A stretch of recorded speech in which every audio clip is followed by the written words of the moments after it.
Today, we are interviewing people live here at the Prosper Show that's going to give their best strategies, tips, and you're going to even learn about a marketplace maybe you never thought that you would sell on. How cool is that? Pretty cool, I think.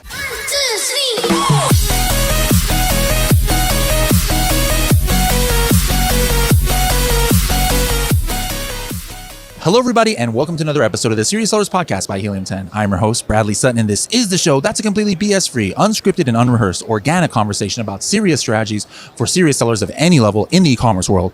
And for those listening just on the radio or on your podcast player, radio, nobody listens to radios anymore, your car radio, but we're here at the Prosper Show. That's why I might sound a little bit different. We are recording a live episode. Haven't done this before, where we're going around to different booths and different just Amazon sellers out there, and we are just interviewing them, asking them what their best tips and strategies are, what they think of the Prosper Show. And I really hope you like this kind of like collection of interviews here. It's kind of like maybe 10 little mini podcasts in one. So hope you enjoy this episode.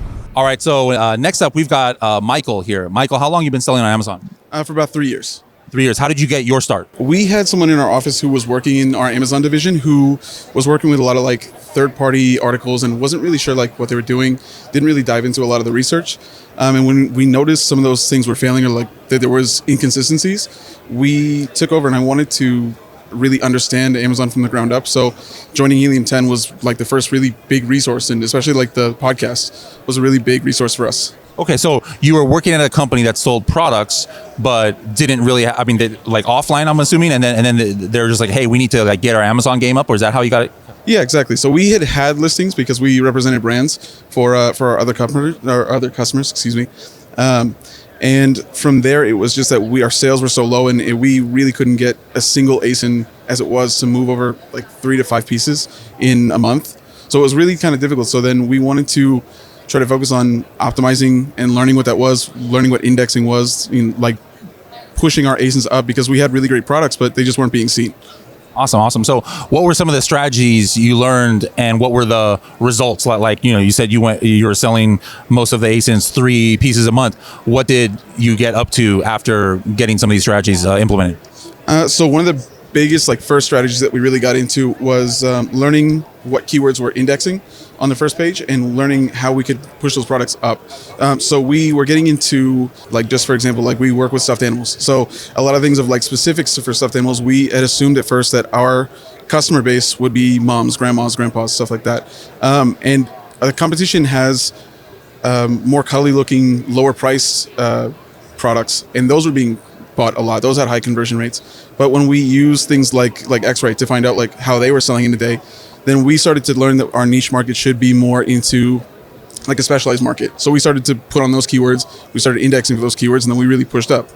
The second thing that really changed for us was the Maldives honeymoon that you guys talked about on the podcast. And we launched a product, and it's gotten to a point where this product is, the factory has to just keep making it and keeping it on standby so that we don't have to worry about lead time because we constantly run out of stock on it. And it's that we use. It was the first product that I used using the Maldives honeymoon theory and really pushing it higher and higher. And it's just been a really big success for us. So now we model every new product that we launch after that. I love it. Now, fast forward to last year, 2024. What was your total sales on Amazon? Our total revenue on Amazon was $1.2 million. All right, 1.2 million from selling 3 units a month on SKUs to 1.2 million. Awesome.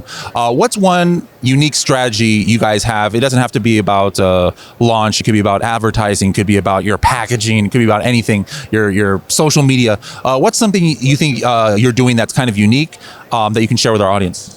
I think for us is we really focus on, because I'm an ex-graphic designer, I have a full team of graphic designers, so we really focus on trying to put content out constantly.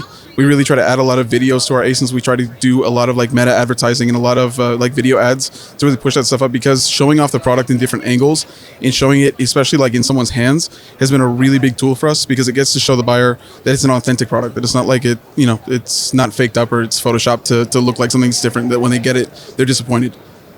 How many conferences like this have you been to? This is actually my first. What do you think? I think it's great. I was supposed to leave yesterday, and then in the middle of walking through here, I kind of panicked and booked another room, and now I'm leaving later today. So you definitely recommend hey, Amazon sellers and experts or Amazon sellers and service providers, hey, come to conferences like this. Do you find more of the value, or what's the breakdown between networking as opposed to talking to people at booths as opposed to going to the sessions? realistically, for me, it was a lot of the sessions that I was learning a lot of things, tips and tricks that I didn't know that, you learn from.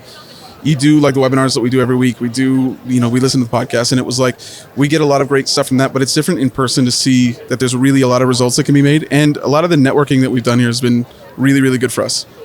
Outside of the Maldives honeymoon episodes that we've done podcasts, any special or favorite episodes, like guests, like certain guests that we've had on that you're like, oh man, I really learned a lot from this person? Typically, whenever you do an episode with Shivali, I have like 3-4 pages of notes. So I really kind of treat it more like a class than just like a side listen. Love it. All right. Well, guys, you heard it here. Go to conferences, you get to network, and you get to, learn from really amazing sessions, kind of like having the best podcast episodes, like back to back that you can take notes from. And I'll be seeing you at a future conference then. Thank you. All right. Now, you might not recognize him because he doesn't have the blue shirt on today, but he's got the pink shirt. This is still Kevin King. Shirt. My non-Helium 10 speaking shirt. I'm speaking today. What are you talking about? What do you think I'm talking about? Ninja hacks, to be exact. Yeah, actually, they're tactics. Actually, I'm getting away from the word hacks because hacks are short-lived. So I'm switching it to more tactics. And even at BDSS now, you probably noticed, I don't know, or maybe you did, we don't call it the hack contest anymore. It's the smart showdown. So I'm trying to get away from the hacks and more towards legitimate, long-term, lasting content versus something that just works right now. All right. So for those who aren't here at Prosper, tell us one of the tactics that you are talking about, the non-hacks. I'm going to show you, everybody's always like, how do I do product inserts to actually get people on my list? And they maybe they do a warranty or they do some sort of offer, sign from my VIP club or whatever it may be. And those response rates are super low. I'm going to show you a way to get 70 to 80% of your buyers on Amazon actually to get their email address and their phone number and their mailing address without them even giving it to you, but based on your insert card. Love it. What about at $1 Billion Seller Summit? What's one of the things you'll be talking about? $1 Billion Seller Summit, my presentation is going to be on the psychology of marketing, similar to the version of what I did at Helium 10 Elite. So if you're a Helium 10 Elite member, you got a sneak peek of this. And in fact, the Helium 10 Elite members on the last week, we did my monthly roundtable, which is like a little mastermind that we do with me once a month. Bradley does one, Shivali does one, and Carrie does one. And once a month, I do one. They got a sneak peek of 2 of the hacks that I'm doing today. Last Thursday before anybody here at Prosper. So all those people that didn't even make it out to Prosper, they got to see a couple of those hacks on that call. So that's why you want to be a Helium 10 Elite member. Back to your question, I'm doing the psychology of marketing as my talk, because most of BDSS people haven't seen that. Only a few Helium 10 people that were in Seattle have seen it. And I've since modified it and added a lot of cool stuff to it. And I'm going to be talking about how AI and agents and all that kind of stuff is going to be impacting everybody in the next couple of years as well.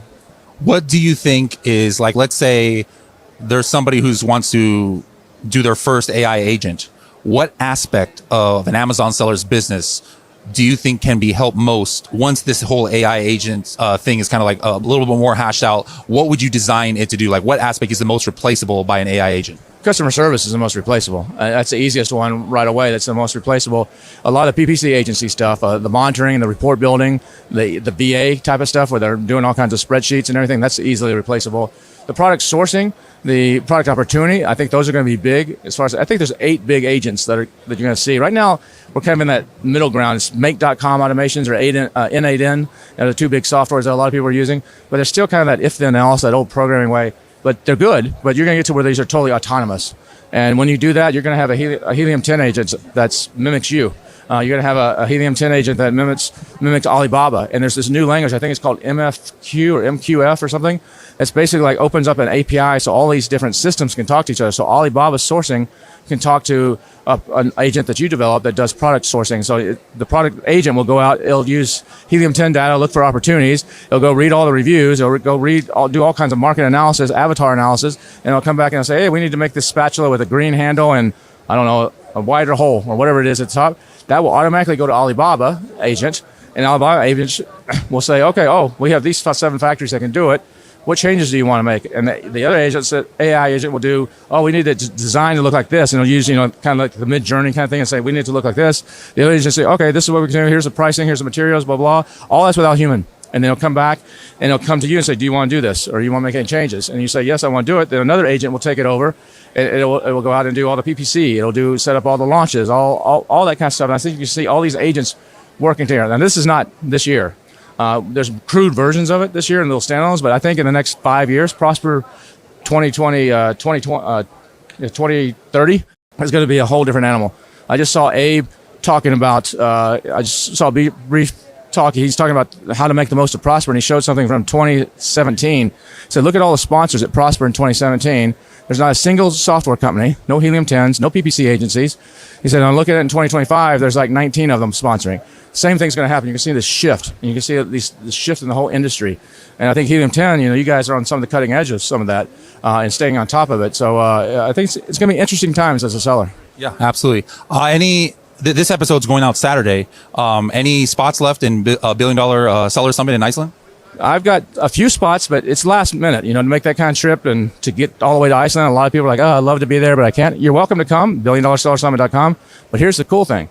I'm live streaming it. And this is not just like some Zoom call live stream. I have a team coming in from Europe, professional live streamers, television guys that are actually going to live stream both Elevate 360 and BDSS. So if you can't make it, you'll actually be able to live stream it. And here's the cool part. I know you haven't been able to make it to Market Masters yet. But so if you can buy just BDSS, you can buy just Elevate 360. Who I've got like Daryl Ives, the guy that made Mr. Beast famous, showing the algorithm how to do everything on YouTube and crush it with your Amazon sales, just as an example. You can buy that one, or you can buy them both together and save like $500. And then you get all 34 of these videos that I've done at Market Masters of the experts there. They've gone into a room. Nobody's really seen these videos. They go into a room. They record a 10-minute actionable video, almost like a in-depth hack, for lack of a better word. Those have not been released. Nobody saw them at Market Masters. You get those for free, and there's some really cool stuff in there. So you can do that at BillionDollarSellers.live, L-I-V-E, BillionDollarSellers.live, L-I-V-E. Awesome. All right. Well, I'll be seeing you a few days in Iceland, and maybe you guys. Now, next up, we've got a marketplace maybe you haven't sold on or don't know too much about other than buying. Now, first of all, what is the correct pronunciation? Is it Shein? Shein. Okay, guys, it's almost like a little two-syllable thing there. I like it. What's your name and what department do you work in there? So I'm Vivian. I'm the head of business development of our Shein marketplace. Now, you are here at the Prosper Show. The Prosper Show is not just Amazon. We have a lot of different marketplaces here. But what inspired you guys to have such a really nice, cool booth here at the show that maybe predominantly has been about for Amazon sellers? Well, since we're Shein marketplace, right? So we also, because a lot of people know in Shein we're a D2C brand, right? Like selling clothing, right? But since 2 years ago, we're starting to launch our marketplace to inviting the local business, local sellers to join on the marketplace to sell the product that Shein does not make. So that's the main purpose. We're here to, talking to the sellers who want to open up a different channels, gaining a more brand awareness to their brand, because definitely Shein, we have all the younger generation on our website. If people knowing a majority of our customer are from Gen Z and millennial, so it's kind of quite different demographic compared to Amazon. So that's why we're here. Okay. Now, I think, I've never bought from Shein, but I know it'll come up in search a lot, and mainly for clothing category. Is that the main thing you guys do, or you have all categories that pretty much any other marketplace would have? Or do you just have you're trying to just focus on a few? We actually have all the categories right now. Yeah, we actually opened up our supplement last year, and then we recently opened our food and beverage as well. So Shein, we're popular for fashion apparel, but that's for our own first-party business. But for our Shein marketplace, we're inviting all categories sellers to sell on Shein, including beauty, personal care, home living. Home living including a 3C electronic, automotive, pet supplies, everything. Yeah, and also a fashion apparel seller, they also can sell on Shein as well. Okay, how does the referral system work? On Amazon, there's 15%. Every platform has, TikTok has certain percentage. Is there a set percentage that's I don't know what you call it, commission referral fee for if I'm selling on Shein and make a sale, how much do I give to Shein? Got it. Yeah, so currently Shein, we only charge 10% flat rate for all categories. And then for the 3C electronic, we charge 8%. Okay. And then do I have to ship it myself, or can I use programs multi-channel fulfillment from, if I have inventory in Amazon, can I fulfill my Shein orders with that, or I have to ship everything by myself? Actually, both. So you can, so this model is self-fulfillment. So basically the seller is going to do the drop ship. And also the seller can partner with 3PL fulfillment partners or MCF from Amazon as well. There's currently no like Shein fulfillment. We do have, but right now, like since we're also having a lot of like inventory to our warehouse, so we're kind of like a how to say, like not having that many capacity for additional sellers to putting their inventory to our warehouse. But we do have our Shein fulfillment service. Once that's ready, we will invite all our sellers to join our program as well. Okay. And so if one of our listeners is kind of like, hey, this like seems like a platform I want to sell on, how can they sign up? So basically, that's my team. So if they're interested, they can definitely reach out to, first of all, we have a Shein website, Shein Marketplace website. So they can register through the Shein Marketplace website, or they can connect with one of our BD person, on LinkedIn or just connect directly with me. So I can allocate those sellers based on their categories to the correct team. Is the best way to reach out to you email or LinkedIn or? Both way. My LinkedIn is Wenjia, Wenjia, and the last name is Sun, S-U-N. Perfect. All right. So I might have to consider moving some of my products just to test out this platform. But if you guys are interested in more information, now you have the contact information. And let's see, maybe by next year, you guys will be selling on this platform too. Thank you. Black Box by Helium 10 houses the largest database of Amazon products and keywords in the world outside of Amazon itself. We have over 2 billion products and many millions more keywords from different Amazon marketplaces, from USA to Australia to Germany and more.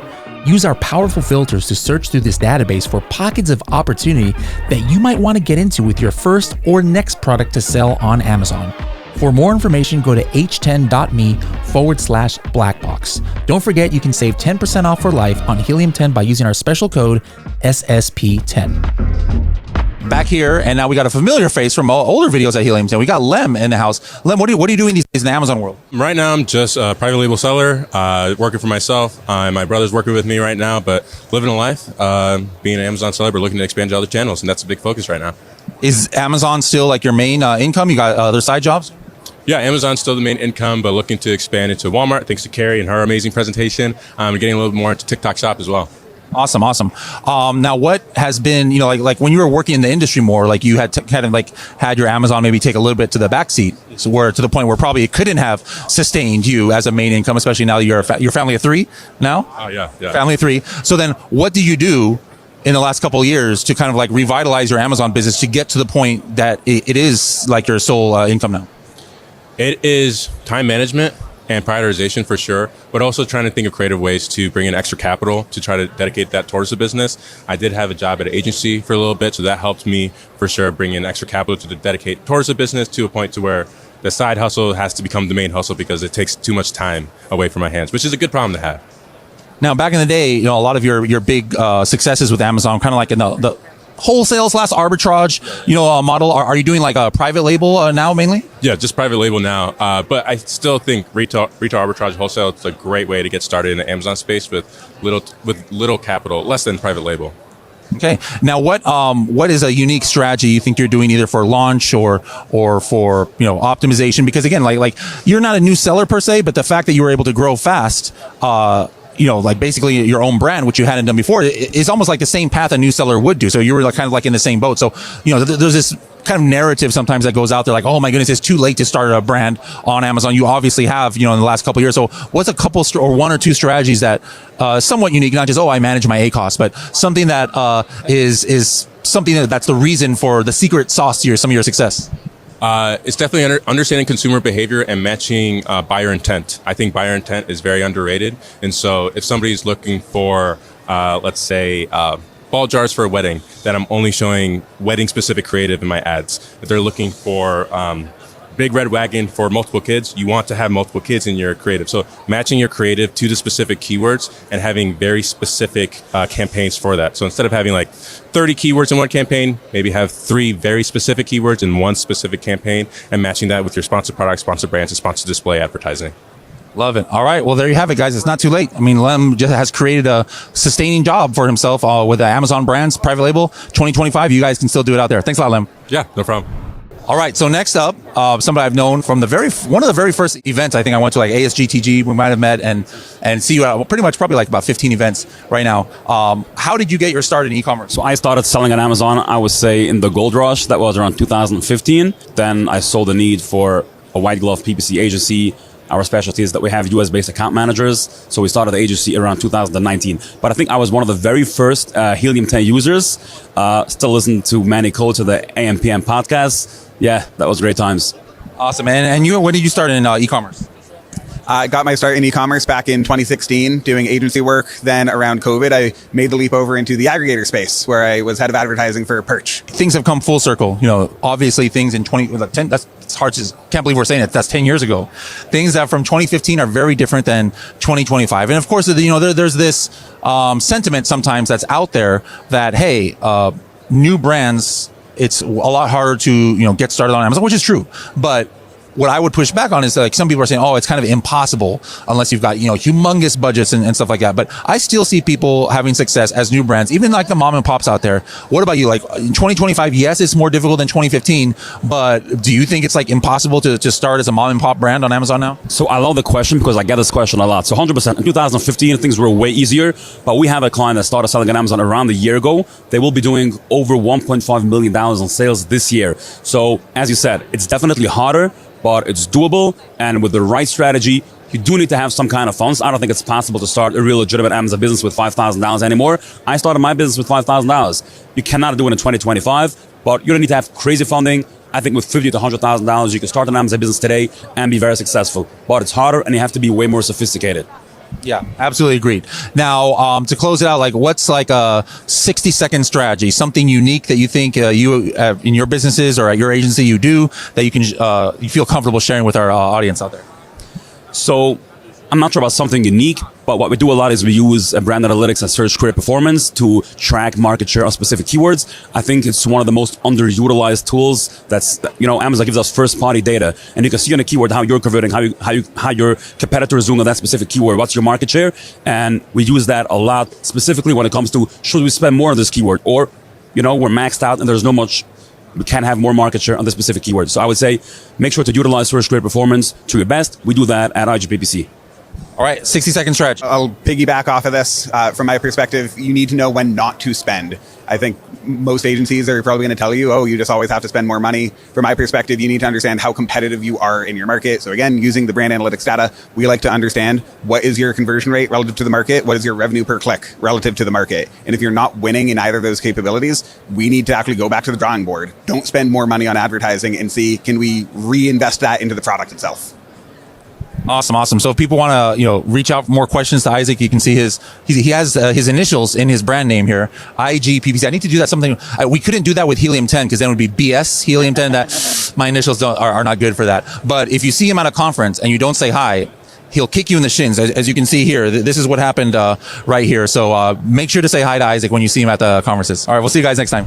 All right, we are here at Prosper, and yesterday I had the occasion to meet Gabriel here. Gabriel, how long have you been selling on Amazon?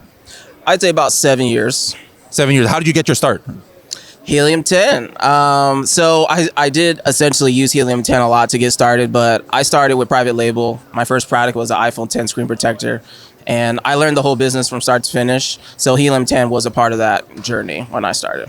Awesome. Were you like a Freedom Ticket, Project X, or just basically the tools? Or So I definitely had a subscription. It was just the cheapest one because I was extremely bootstrapped. But I would watch like podcasts. I don't know at that time if it was how big it was, or it was in 2017. But I would just watch your content, whatever y'all were putting out, just understanding what I call like Amazon theory, like just understanding how to live and survive. Like you were definitely a pivotal part of that. Awesome. Now, are you still selling on Amazon? Are you just a consultant now, agency, or are you doing both?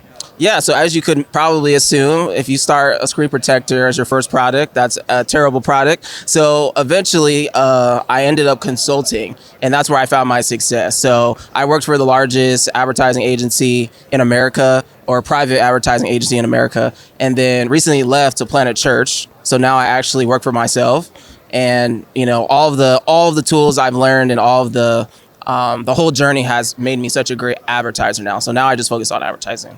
Okay, what's best advertising strategy that you implement in your business when you help other businesses that you can maybe share with our listeners out there? Yeah, I would say something I still do not see enough are nickel autos. So essentially, if you do an auto campaign and you run them on nickels, so every single targeting, there's 4 of them in there, run them as a nickel. Don't just do that because it's going to get very low impressions and it's going to show very seldomly. But what happens is eventually you do get some clicks. It only really works when your category is not very popular or not very crowded. So for example, I'm with Omega brand right now, and that does not work with them. But however, I was in a brand that was very expensive. It was actually with home improvement tools like leaf blowers, string trimmers, edgers. It worked for them very well. They had ROAS of like 100 most of the time. So don't just run a nickel, run a regular auto as well. But Like what kind of, still at a low bid or? for the second one, if you want to like just do a nickel and then do suggested bid and do a high bid, but that's very just up to you. It's not really, it's a very creative process. So I'm not going to say don't do, but I would say the nickel is very, very like, why would you not do a nickel? It's almost like if your brand is okay with brand awareness, why would you not do branded campaigns? Those are the absolute easiest to win. The nickel, And by nickel, he means 5 cents, I believe, for all you guys out there who might not be from this country, don't know what that means. yeah, so Bradley has international presence, so I'm not as cultured, I'm sorry.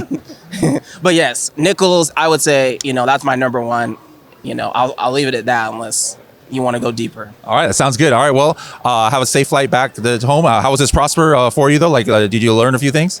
Yeah, I would say that for me, being in the business for 7 to 8 years now, it's kind of a golden nugget mentality. Like, I feel like most of the talk is very kind of, for me, I know a lot, but I try to find those golden nuggets, and I think I got a lot. So overall, I think I'd come back next year to find more golden nuggets. Awesome. Well, it was nice to meet you, and we'll see you later. Thank you. All right, so now we've got no stranger to the show, former CEO and CTO of Helium 10, now CEO of Avask. We've got Bojan. Bojan, how many Prospers is this for you? 6. I started 2018. There's 1 or 2 that we missed, right? We were supposed to be here 2020, and then COVID happened, so we missed that one. But it's been quite a ride. It's like a string of events. Most memorable Prosper moment, is it hugging Mark McGrath and introducing him on stage at the house? I think that was like 2021, 2022. Man, people are still talking about that. That was awesome. That was I would say amazing. But then there's another brand out there, so it's like no, it was wonderful. Yeah, so there are a lot of things that happen here. Awesome. So now we're going to have something really cool in the next few weeks that's going to come out for all you Freedom Ticket members. It's something called Expansion Ticket.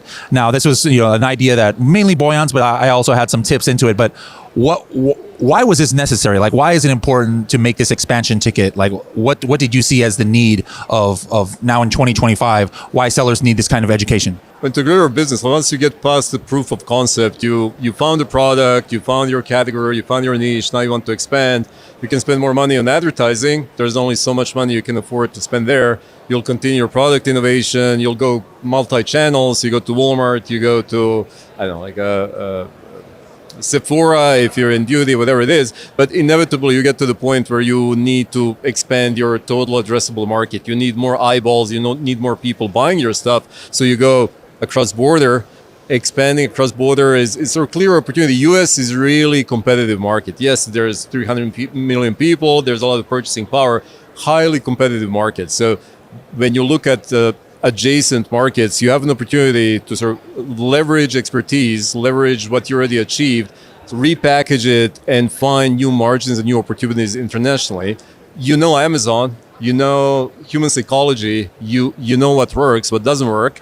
Now you just need to find a way to bring it to a new market in a localized fashion. So the whole idea of it, expansion ticket, is like, here's your SOP, here's the blueprint. You ideated, you went to Freedom Ticket, you learn how to do things in domestic market, probably .com. But now, like, where do you go next? Yeah, you could go out and try to figure it out on your own.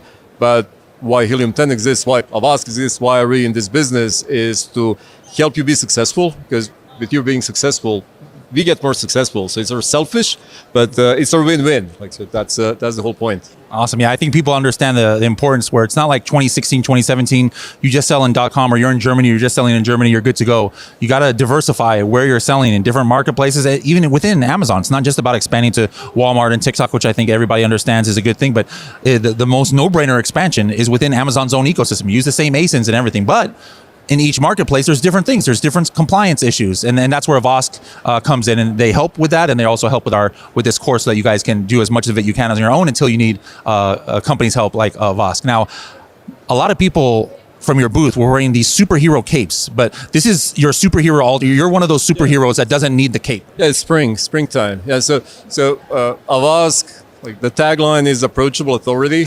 And then I guess marketing team went overboard. They thought superheroes and cartoons would be fun and approachable. So they made us approachable. Not sure how much authoritative we look in those caves, but no, it's like we are in the business. We are part of the community. We live with, breathe with people that we support and service. So we also want to like make it fun. Absolutely. And that's definitely what Amazon is all about. So it's not just a boring accounting job. Oh, no, wait a minute. I'm talking about accounting job. I'm sorry about that. Anyways, all right, guys. So thank you very much, Bojan. Be looking out for Expansion Ticket coming to Freedom Ticket in the next few months. And we'll bring you back later and some of your team maybe to talk more about the program. Sure. Love that. Good luck. So we're here now walking the floor, and I came to Kevin's $1 Billion Summit booth, and somebody I met in, where do we meet? Korea originally. South Korea, yeah. And now you're helping Kevin out with the $1 Billion Summit? Exactly, yeah. Just showcasing the events and letting everybody know about the newsletter. Awesome. Now, are you selling on Amazon yourself? I am. I'm a seller. When did you start? 2 years now. How did you learn how to sell? Like, how did you discover the opportunity to get into e-commerce? Through friends, really, that were already in the industry, and I needed something for myself. So it kind of just happened. Are you still selling your very first product? I'm still selling my very first product, yeah. So that's good. I mean, like most people fail with their first product, but that means that you must have had success with your first launch. Yeah, I guess I've been blessed, but my first product is my best-selling one. For you, is Amazon like your main source of income? Is it a side source of income? What is it? What does selling on Amazon mean to you? It's becoming my main source more and more, of course. I'm still 2 years in, so can't take money out of the company as much, but so I have stuff, but mostly I'm putting more and more energy into Amazon every day. Are you using Helium 10 yet? I'm not. See, we don't interview just people who just use Helium 10. Now, the fact she says she's not, that means nobody's perfect. That's all right. But what is something that you think you need help with on Amazon, just in general? You know what? Now that you say it, my agency does use Helium 10. And they're doing stuff on your account? Yeah. So, there are... Is using you guys. I don't have the means to because I'm not running the PPCs and the account, but... See, we'll find somebody who's not using Helium 10 somewhere out here, but yeah. What kind of sales are you doing yearly these days? We just hit around 35 a month, so... No. Well, $300,000 to $500,000 a year. That's pretty good. Get higher, of course. Yeah, excellent. Well, what's some strategies that you're using that you think is something unique? It doesn't have to be necessarily even about Amazon. Could be maybe if you're doing social media or your packaging or how you pick products to sell. Picking products, I create my own products. So I try to do some market research and put few products into one. That way the customer is getting more. And then another thing that I guess I've been doing.